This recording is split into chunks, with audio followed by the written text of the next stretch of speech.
आला का आपण आपल्या मुलीसाठी किती दान करावं, म्हणजे कसं काय तुमच्या डोक्यात का कसा काय विषय आला? हो, मी 1 वर्ष औषध दिल्यानंतरही त्या औषधचा कोणताच परिणाम होत नव्हता.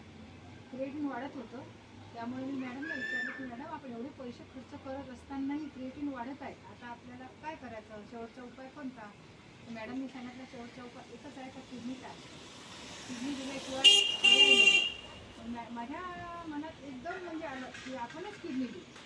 हां, याच्या अगोदरही मला वाटत होतं की आपण आपल्याला कोणतं तरी देहदान करू.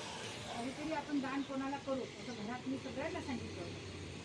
तर कदाचित सांगता नाही आलं असं मला वाटते की बा देवाने सुद्धा सांगितलं का तुला होती ना इच्छा, आता तिच्याच मुलीला तू दान कर, तर किडनी दान कर असं माझ्या मनात तेव्हा आलं. मी मॅडमला सांगितलं मॅडम माझी इच्छा होती. हो आहे हिंमत आहे. मी म्हटलं हो हिंमत पण आहे. मग लागा मी तुम्ही लगेच तयारीला तपासणी करा तुमची जर सूट झाली तर असं मॅडमला म्हटलं. तर सुरुवातीलाच ब्लड टेस्ट करायला लावला आणि ब्लड ग्रुप काढला.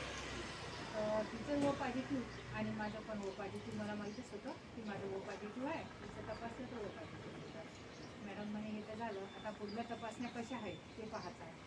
मग पुढल्या तपासण्या जशा जशा झाल्या तशा तशा माझ्या तपासण्या खूप चांगल्या निघाल्या. एका याच्यात फॉल्ट निघाला नाही, शुगर नाही, BP नाही, छोटी बिमारी नाही, मोठी बिमारी नाही, कोणतीच निघाली नाही. मग मॅडमला थोडं बरं वाटलं की नाही होते तुमची किडनी, पण तुमची सगळी तयारी आहे का?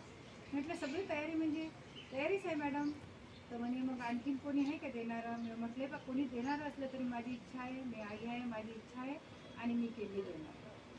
एवढं मॅडमसोबत बोलली आणि पुढल्या तयारीला आम्ही सुरुवात केली. ब्लड टेस्ट केल्या, सगळं झालं आणि मॅडमनी तारीख ठरवली 29 डिसेंबर.